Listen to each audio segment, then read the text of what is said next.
Hello, Assalamu alaikum and Namaste. Namaste. Uh, Today I want to tell about book Fallen Leaves. This book is written by Will Durant. He was an American writer and also philosopher. So, writer said last word on love, life, war, and God. In this book, Mr. Durant said personal opinion about various aspects of human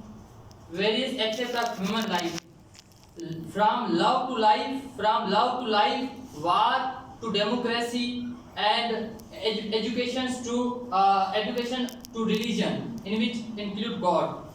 So this book is rich with wisdom and also provide us a diverse and a unique perspective of life. Mr. Duri defined human success in one sentence: improved future.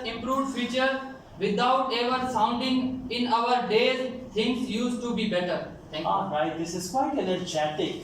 Again, keep it up like this. Good job. Thank you. Focus your pronunciation, but otherwise, mashallah, garaj chamak wali.